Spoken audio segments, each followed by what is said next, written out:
কাঞ্চনবাড়ি। আপনি এইগুলি কি লেগে ব্যবহার করতেছেন? এটা ওই শুকরের গরুর দুধ বাড়ালে গিয়া প্রথমে তো ইয়ে হইলাম অষ্টমের ডিমারের ইটি ইটি বা ইয়ে প্রথমে ইয়ে করছিলাম খাওয়াইলাম, খাওয়ানি পরে পারে না, পরে যখন ইউটিউবে খাওয়াইলাম খাওয়ানি পরে দেখা যায় সপ্তাহ দিনে ভালোই রেজাল্ট হয়েছে। ভালো বলতে দুধ প্রায় 1.5-2 লিটার বাড়ছে।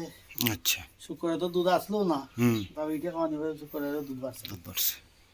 আর উইডিও করতেছেন ইউজ করতেছেন আজকে কয় মাস হয়েছে? এটি তো আজকে ওই গেছে প্রায় 25 দিনের মতো। এটি সব এটি কোনোটাই আর কাজ দিছে না। তো আপনার যে গরুর উপরে ইউজ করতেছেন কতটুকু আমরা এটা হয়েছে দুধের পরিবর্তন হয়েছে? 1.5-2 লিটার মতো বাড়ছে দুধ। বাবা, কয়দিন ইউজ করে? গরুর এক সপ্তাহ। এক সপ্তাহে? আর গরুর স্বাস্থ্যের কোনো ইয়ে বুঝছেন? গরুর স্বাস্থ্যটা কিছুটা পরিবর্তন হয়েছে। আর শুকরের? শুকরেরও কিছু মানে দুধও বাড়ছে। যেমন আগে শুকরের বাচ্চা মরে যেত গেছিল একটা, এটি খাওয়ানি পরে অন্য শুকরের বাচ্চা দুধ দিচ্ছে ভালো। আচ্ছা, একটা কথা কোন তো ইডি যে এই যে অস্টিওভেট ইডি কি একসঙ্গে একটা ইউজ করানো লাগে না একসঙ্গে কয়েকটা ইউজ করানো লাগে?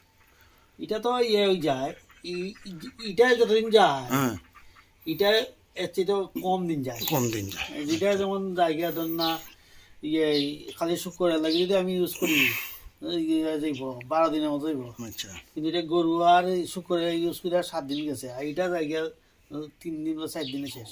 বুঝছি। তো ওই হিসাবে মানে খাওয়াইতে লাগে বেশি বেশি হয়তো আর দামে প্রায় সেম। ঠিক, দামটাও সেম। Thank you. বেশি খাওয়াইয়া কোনো ইয়ে নাই, এটার থেকে উন্নতি নাই। এটার থেকে যে রেজাল্ট পাওয়া গেছে নেটিভিটির রেজাল্ট ভালো হয়েছে। নেটিভিটি ঠিক ভালো আছে, রেজাল্ট হয়েছে। ঠিক আছে, থ্যাংক ইউ।